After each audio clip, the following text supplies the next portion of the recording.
están? Bajo Control, pláticas informales.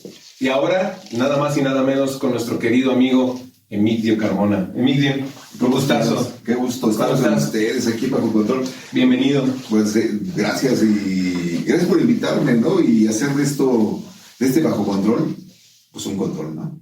La verdad es que estamos muy contentos porque se ha dado una dinámica bien interesante con todos nuestros amigos, quienes tienen una trayectoria como la tuya, bien interesante, llena de anécdotas, y quisiéramos que nos platicaras los inicios, Emigdio. De mi carrera. Pues sí, de todo. Mis inicios. Yo nací en el 73 y pues era yo muy pequeño cuando pasó esto, ¿no? Sí, claro, yo también, tenemos eso en común. Yo también era muy pequeño cuando nací. No, me refiero a este desarrollo que de alguna manera se ha visto muy empapado de la escena musical. Tenemos pues muy buenos comentarios de las personas que nos siguen y bueno, yo creo que van a estar bien interesados de escuchar cómo inicia tu carrera en todo este medio, que ahora, bueno, está más orientada hacia la producción de videos, tengo entendido. Estamos haciendo cosas, fíjate, es interesante saber las cuestiones musicales en este medio artístico, como ustedes están, como es las agrupaciones, las producciones, que ahora para la gente nueva podría ser muy fácil, ¿no? Pensar en hacer una producción, realizar una producción, es realmente fácil, prácticamente es cuestión de programas, ¿no? Ya virtuales. Pero yo inicié en el 83, ahí en Mexiquense Radio, en este lugar, haciendo, pues jalando como todos, ¿no? Tenía yo 15 años y a jalar cables, a trapear, a hacer cosas de limpieza, a limpiar cables, a hacer todas estas cosas, claro, para poder llegar a una posición dentro de lo que es hasta ahora, ¿no? Empezar a jalar cables, me refiero que era algo que no existía un medio de comunicación en el Estado de México como para hacer una carrera, ¿no? Claro. E incluso creo que no existía la carrera de comunicación. Yo creo que no, es de creación reciente, si no nos equivocamos, ahí que nos aclaren en los comentarios. Y fíjate, hacer esto, llegar a una estación de radio, yo tenía 15 años, y encontrarme con algo nuevo, algo diferente a lo que había afuera de esa estación de radio, fue algo muy interesante, porque fue conocer tipo de música, géneros de música, que pues los que oímos en la calle o lo que oímos en la radio comercial era pues la música popular llamada así, que es los grupos populares, ¿no? De música tropical, los baladistas de su momento y el rock comercial también en su momento, ¿no? Pero de repente llegas a un lugar donde tienes cierta cantidad de géneros que lo clasificas por un género como el rock, el blues, el jazz, la electrónica, el new age, y de repente es un mundo totalmente diferente. Se dispara un cúmulo de opciones, ¿no? Y de posibilidades. Hacer y conocer música, de aprender música, porque solamente estás acostumbrado al claro. Y en el otro lado, la parte de la balada, la canción tranquila, y era todo lo que existía en el mundo comercial, ¿no? Conocer este mundo de géneros me dio la oportunidad de escuchar diferentes tipos de música, y de repente ya me vi en una cabina al aire, ¿no? Operando, poniendo esa música, haciendo pues esa transmisión, que el público era totalmente distinto, ¿no? O sea, tu público no es el mismo si tú tocas jazz, si tú tocas blues, si de repente escuchas el rock, tus públicos son diferentes, ¿no? Tus audiencias son diferentes, pero de repente todo eso lo tenías en una sola señal, ¿no? Poniéndole la música a la gente, escuchando, alimentándote, y de repente empiezas a escuchar que el concepto de la radio es una radio de puertas abiertas, de poder escuchar lo que la gente del público quiere escucharse. Te decía, ahí había jazz, había rock, había todo, pero le faltaba la música popular, la música de la zona del Valle de Toluca. Y se abren espacios musicales pensando obviamente a las necesidades del público, y se empieza a hacer un programa que se llamaba Hasta la Medianoche, donde se invitan a los grupos populares del género popular a exponer su música, no importando que si tuvieran grabación, que si no tuvieran grabación.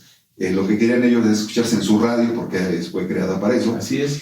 Entonces llegaban, se instalaban y empezamos a hacer radio a través bueno, conciertos a través de la radio, ¿no? Porque a las 12, de 10 a 12 de la noche transmitíamos el programa con grupos musicales de la zona. Y en vivo. En vivo. Sí, claro, así es, Tocando nada de edición y nada de eso en vivo. No, y además no se podía, te digo, ahorita puedes hacer 1000 cosas, ahorita puedes editar y cortar y pegarle y hacer que el grupo suene bonito. Y ahí tocaban como era, ¿no? A ver, se equivocaban y así salía. Que también le daba esta parte de que ahora le llaman mucho feel orgánico, ¿no? Es decir, captar la esencia de ese momento, ¿no? Que como bien dices ahora, tanto trabajo en software que se hace con el uso de la tecnología, que la verdad es que bienvenido sea, pero antes era una situación un tanto más rudimentaria, ¿no? Muy artesanal, diríamos, ¿no? Artesanal, porque ciertamente. Fíjate, esta evolución del análogo a lo digital ha sido una evolución quizá al principio fue lenta, de los 80s a los 90s, pero después de los 90s a los 2000s hubo una evolución rapidísima, ¿no? Claro. De pasar de la cinta magnética a pasar al formato de DAT, que sería una cinta magnética, sigue siendo magnética, y después nos encontramos con el minidisc, que es otro formato. Así es. Ya digital, y después ya nos encontramos al MP3. Incluso nos encontramos el láser, lo que eran los discos láser. Los videos antes se transmitían por discos láser, en acetato, pero láser, ¿no? Que la lectura era láser. Esta evolución de la tecnología pues permitió también que los grupos fueran avanzando, ¿no? Crear esos programas con esta vertiente de tocar en vivo nos permitía conocer más música de la que teníamos ahí dentro de la fonoteca de Mexiquense Radio, y conocer lo que el público quería, no quería hacer, y conocer pues, una radio, escucharse en la radio, porque normalmente los grupos que estaban en la radio eran los grupos populares, claro. O sea, en su momento, los Yonix, los Bukis, el Acapulco Tropical, que tenían un dinero porque te pagaba para una grabación. Para invertir en para eso. Invertir en eso. Y grupos de la zona, pues lo tenían, ¿no? Claro. Platícame cómo viviste esta carrera tecnológica. Es decir, llegas, se te da la oportunidad, la tomas, que eso fue muy importante, y entonces este aprendizaje sobre el uso de tecnologías que nos acabas de compartir, ¿cuál fue una de las anécdotas que tú nos pudieras compartir, que recuerdas vivamente de esa época? Fíjate, el estudio de grabación, que después obviamente de ser operador de cabina de transmisión, brinqué a un estudio de grabación ya más profesional, que era el único en su tipo en la República Mexicana, con grabadoras de la marca Revox alemanas, un estudio profesional que no tenía nadie en México para ese entonces, sino Mexiquense, que era punta de lanza en tecnología en el país. El poder editar una parte que ahora te digo es muy fácil, como es copy-paste y claro. ya lo tienes. Sí, así, pero wow, ¿no? En aquel entonces pasa una cita de un cuarto, escuchar, spotear se llamaba así. Lo que oíamos, por ejemplo, en los discos de acetato, que pudiera ser que de repente oyes, ¿no? Lo tenías que escuchar para poderle quitar el aire, los clips, todo lo tenías que quitar artesanalmente. Con un cúter cortabas la cinta y tenía que sonar como ahora lo oyes, ¿sí? Claro. Como las ediciones se llamaba editar, ¿no? Claro. Y eso era, aparte del trabajo, y dentro de esas anécdotas, pues es el poder manejar un equipo de 6 grabadoras de carrete abierto y poder generar lo que ahora ustedes o todo el público conoce como reverse. Claro. Crear un reverse ahí, ¿no? Bueno, una anécdota así, digamos, chusca que pudiéramos decir es, un día llegó una persona, yo ya con mi tecnología moderna, claro. Para ese entonces, una persona de la XW, un ingeniero de la XW, y siempre, pues, obviamente, la XW pues, ha sido máster dentro de la radio, ¿no? Y obviamente que la gente de ahí, pues, se suponía que era máster, ¿no? Entonces los pueblerinos de Toluca, como, ¿no? O sea, estos pueblerinos de Toluca, la Ciudad de México... Como de repente nos vemos, ¿verdad? O nos veían. Nos veían. Ojalá ya no nos sigamos viendo ahí. Llegó y se pensó que se iba a encontrar, pues, a los que estaban ahí sembrando, ¿no? Claro. Y dijeron, estos no saben ni qué están haciendo aquí, ¿no? Claro. Y este señor, pues yo tendría yo como 19 años, ¿no? Pues rebelde, ¿no? Por cuestiones de edad, con un señor de arriba de 45 y pues súper trajeado, con la categoría de ingeniero. Claro. Y estos chamacos vestidos informales, echando el cotorreo, y él se llega muy a hacer una prueba ahí de operación de ingeniería para ocupar el puesto que estaba vacante de ingeniero de audio. Y termina diciéndonos, es que ustedes no saben manejar este equipo, lo van a ensuciar.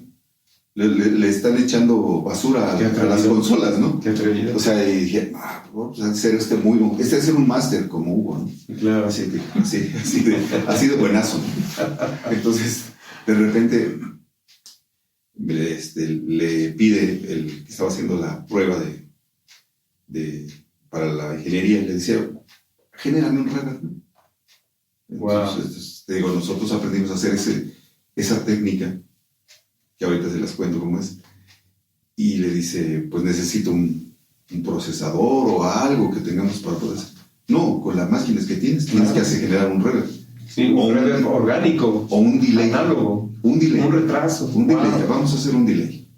¿Cómo generamos un delay en una máquina de carrete abierto? Wow. ¿No? Entonces se quedó así como, pues eso es imposible. No es imposible.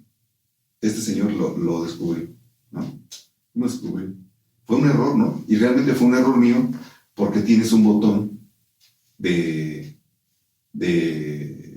entrada y salida, okay. Un bypass. Ok.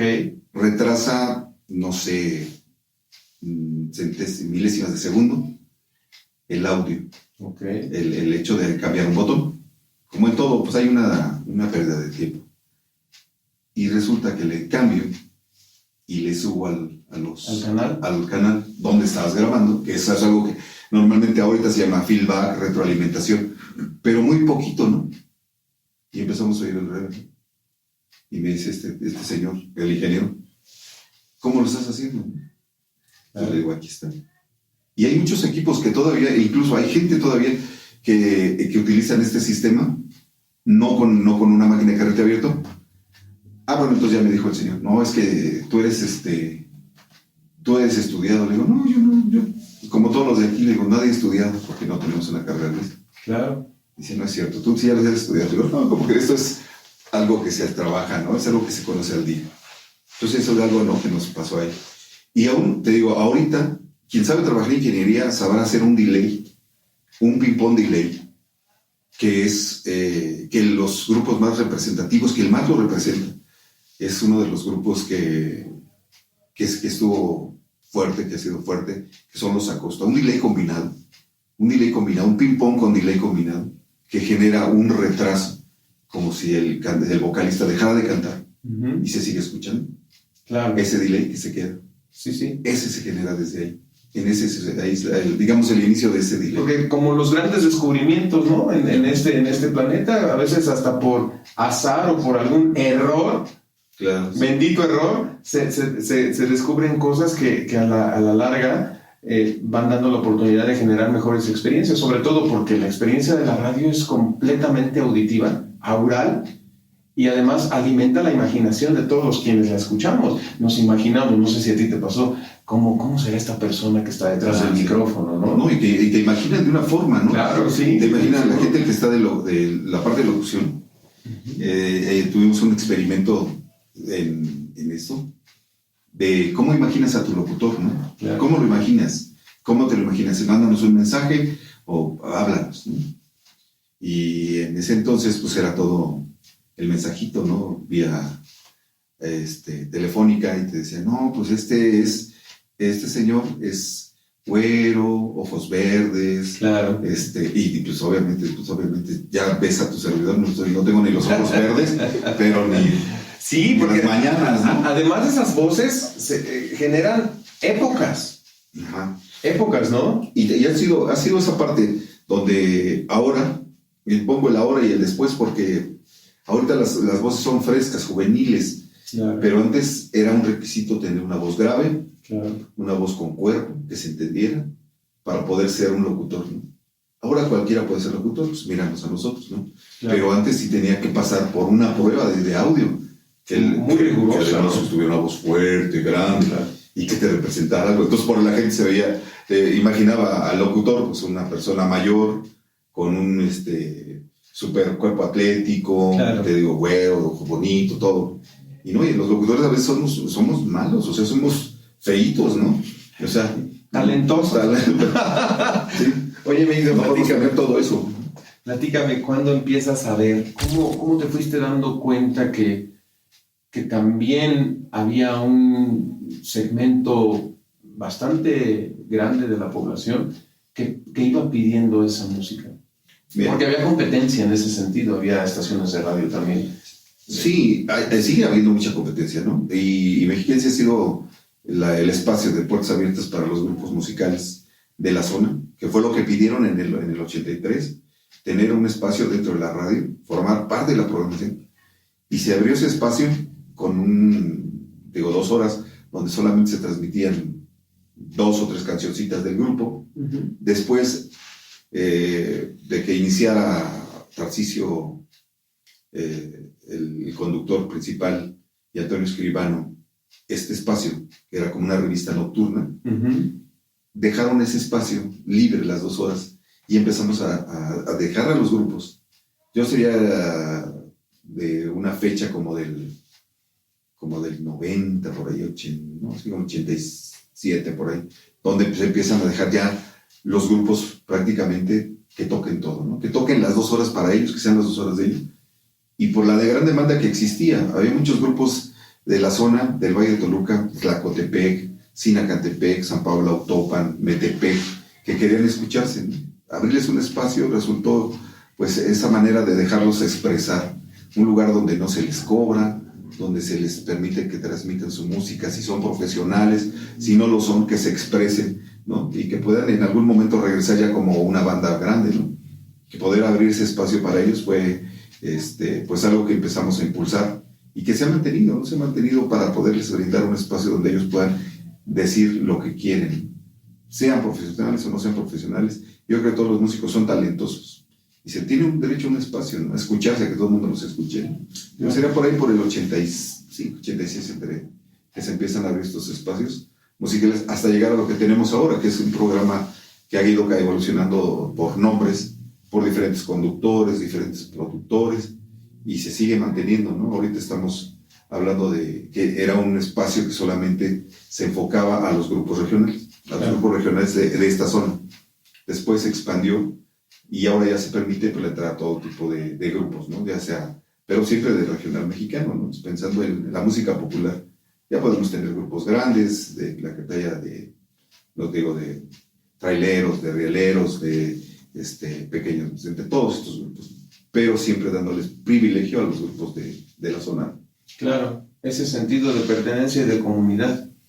Y entonces nace esta oportunidad, vamos a cabina, llegas a estudio de grabación y llega un momento en que, ¿qué sigue para emitir? Pues fíjate que me dio la oportunidad, se abre por ahí por el 2008, él es el 91.7, que es una estación de FM, crece la estación y se hace pues más grande la señal de Mexiquense Radio ya en FM con diferentes frecuencias y también la parte de la radio matriz que era el 1600 crece con una frecuencia más al 105.5.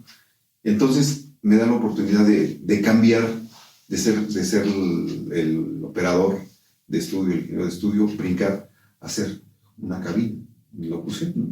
Te digo, en aquel entonces se permitía, antes de los 80, de los 90, de los 2000, un poquito por ahí, tenías que hacer esa parte donde el locutor tenía que ser esa parte fuerte, ¿no? Sí, claro. La parte grave, lo que tenía que ser. La personalidad del programa, quizás, ¿no? Cómo identificabas un programa, ¿no? Se sigue haciendo por base de los... Pero a partir de esta fecha empezaron a liberar un poquito más la apertura para quienes querían hacer locución. Me dan la oportunidad de hacer una cabina de locución, pues dije, pues voy a intentarle, ¿no? Pues nada pierdo. Y así surge el Tarzán Carmona, ¿no? Digamos, ahí surge la leyenda, ¿no? Sí, como... Porque a partir del 2008, pues empiezo a hacer ya cabinas, pero para esto ya hacía el jolgorio, o sea, yo estoy hablando que en el 2002, yo ya conducía el programa, no como Holgorio, pero como La Pachanga, y después fue Salón de Baile, entonces, y después ya el Holgorio. Pero ya venía yo conduciendo ese programa, ¿no? Que me dio la oportunidad ya de brincar a las FM, ¿no? Hacer cabinas. Sí, la línea del programa es bastante clara, con esta evolución de nombres y todo eso, pero el Holgorio hoy en día es un programa que tiene un rating muy interesante y tiene una acogida para, como bien lo dices, muchas de las personas que queremos ir a expresar nuestra música, ¿no?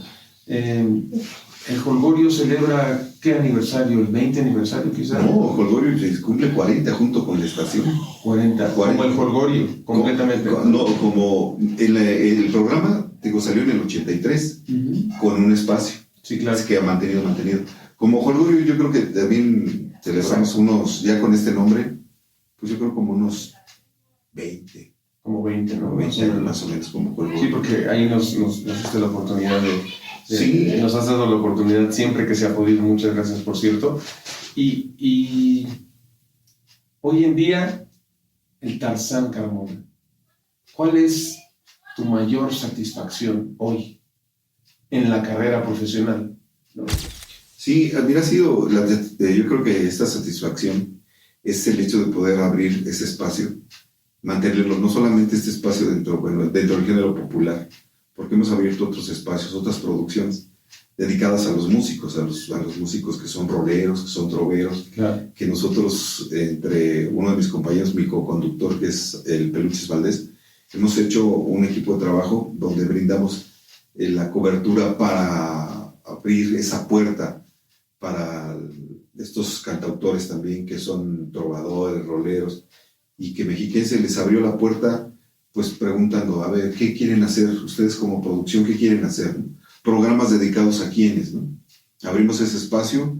Muchos de los grupos que están en la escena musical dentro del rock urbano, como el Aragán, como Interpuesto, como todos esos grupos grandes que iniciaron en Mexiquense, ¿no? Y grupos también grandes en forma popular como Caifanes, como Café Tacuba, Maná, todos esos grupos empezaron en Mexiquense, Botellita de Jerez, claro. Todos esos grupos empezaron en Mexiquense, siendo nada, ¿no? Claro. Como todos los que empezamos ahí, ¿no? Pues sí, a picar piedra. Y evolucionaron. Y esta satisfacción ha sido pues poder darles apertura, ¿no? al público, a los músicos, sobre todo a los músicos que no había ese espacio para ellos y que claro. Se abrió gracias a Mexiquense, ¿no? Y el espacio que pudimos hacerles dentro de la radio, ¿no? Y que puedan seguir difundiendo su música, ¿no? Sin que se les cobre un peso, ¿no? Claro. ¿Cómo visualizas el futuro de la radio desde tu experiencia? Donde ya tenemos tantas plataformas de streaming, tanta oportunidad de conectarse a una aplicación y sintonizar estaciones no solo locales, nacionales, sino internacionales. Este trabajo tan bonito que ha acompañado la historia del hombre en épocas bastante interesantes, ¿cómo lo visualizas desde tu experiencia? Pues fíjate que es algo yo creo que la radio y estos medios de comunicación no van a desaparecer. Por ahí por los 2015, por ahí decían que la radio AM, que el AM desaparecería, ¿no? Que incluso ya al trabajar con plataformas te daría la oportunidad de hacer lo que hacen ahorita, lo que estamos haciendo justamente en este momento, de poder transmitir desde un cuartito, ¿no? Claro. Hacer una radio implica tener una infraestructura muy grande, equipos de trabajo muy grandes, y decían que iba a desaparecer por ahí por el 2015, antes de llegar a los 20.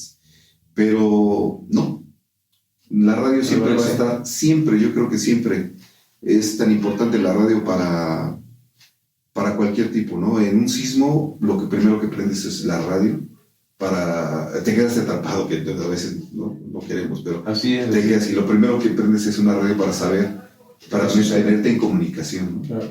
La onda corta, la radio en onda corta, pues es también un medio de comunicación. Entonces yo creo que la radio no desaparecerá, que quisieron desaparecer por las nuevas tecnologías, pero a lo mejor pasó como esto que pasaba en el año 2000, ¿no? Que decía que el mundo se iba a acabar, ¿no? Sí, claro. Y que al final de cuentas lo que cambió fue la tecnología. Así es. ¿No? Nos evolucionamos de lo análogo a lo digital, y la radio, pues lo único que ha pasado es mantenerse, dándole fuerza más a lo que es la radio, si no ya hubiera desaparecido. Entonces, y además adaptándose a todas estas tendencias, como bien dices, la onda corta, la amplitud modulada, la frecuencia modulada. ¿Qué mensaje le pudieras dar a alguna persona que desea de repente verse en una cabina de transmisión, en un estudio de grabación, en postproducción, en producción? ¿Qué puedo decirte que no hayas visto, amigo? Pues fíjate que es difícil, o sea, cuando te toca ser entrevistado, es difícil que te salgan las cosas, ¿no? Porque no es lo mismo que seas tú el entrevistador a que tú seas un entrevistado, ¿no? Y pues de decirles que tienen que ponerle empeño, ¿no? O sea, sobre todo no desanimarse. El hecho de hacer comunicación, poder llegar a cumplir tus sueños, tus metas, pues sí es algo que tienes que dedicarle, no quedarte en el camino. Si te gusta si tú quieres ser locutor, pues mantenerte en ese picar piedra, porque en algún momento lo vas a llegar a hacer. Si quieres ser productor, lo vas a hacer. Como ustedes los músicos, en algún momento yo quiero la guitarra. Claro. En un podcast que vi por ahí tuyo de esta canción que saliera también por ahí por los 2000s. ¿Por qué será? ¿Por qué será? Por la contra. Por la contra. Que sí, ya nos pusimos al corriente ahí con eso. Entonces, cuando tú empiezas en estas cosas, son por algo, ¿no? Porque tienes una novia y porque a lo mejor a la novia le quieres llevar serenata y estás en el va hasta que le aprendes, ¿no? Lo mismo pasa en esta área de comunicación. Tienes que estar constantemente, dedicándote, ¿no? Y aprendiendo cada día de las nuevas tecnologías, de lo que van haciendo, de lo que va surgiendo, pero siempre es tener dedicación y amor por lo que quieres hacer. Creo que es serio. ¿Cómo es Emigdio en esa parte de diálogo interno, en su filosofía? Pues yo creo que es mantenerse con lo que te gusta, mantenerte siempre buscando crecer constantemente y ser una persona que te permita ayudar, ¿no? Hacer por alguien más, siempre estar ayudando, creando y hacer un plan de vida, ¿no? Que al final de cuentas tenerlo que hacerlo siempre es ayudar, ¿no? Yo creo que esa sería una parte de la filosofía, y aprender y siempre comunicarlo, ¿no? Dejarlo como parte de una herencia, ¿no? De aprendizaje. Claro que sí. ¿Qué palabra, qué idea, qué frase es tu favorita? Frase, fíjate. Ahí está. Pues yo creo que la paz, aprender y dar paz. Sí. ¿Qué palabra, qué idea o qué frase no está en tu diccionario? Tratas de, a toda costa, ni siquiera voltearla a ver. Porque todos tenemos esos demonios, ¿no? Y no puedo. Claro. Ese no puedo, no existe. Tanto es que todo el mundo dice, es que no puedo hacerlo. Todo lo podemos hacer. Y todo, si lo quieres, lo puedes hacer. Eso sería algo que no debe de existir en el vocabulario, no puedo. Y yo creo que sería lo que no estoy, digamos, no está dentro de mis vocabularios. No puedo. Porque aquí estoy. Claro. ¿Cómo definirías al Tarzán Carmona en una palabra? Que es un cotorreo. Cotorreo. Es un cotorreo. Y poder, pues que pueda la gente cotorrear con él. Si hoy tuvieras que cambiar completamente a otra escena, a otro oficio, a otro arte, ¿cómo te gustaría que te recordara la gente con la que seguramente has trabajado? ¿Y a qué te dedicarías? Pues que me recordaran por lo que hago, ¿no? Uh-huh. ¿Y a qué me dedicaría? Pues a lo mejor a descansar, fíjate. Ya a esas alturas yo creo que sí a descansar. No en el trabajo, ¿no? Pero sí a lo mejor siguiendo apoyando a grupos, haciéndoles producciones claro. en este tipo de musical. Y a descansar y poder orientar. Sería lo que me dedicaría. Querido Emigdio, muchísimas gracias por estar con nosotros. Un gustazo. Muchísimas gracias. Bajo Control Estudio, las pláticas informales.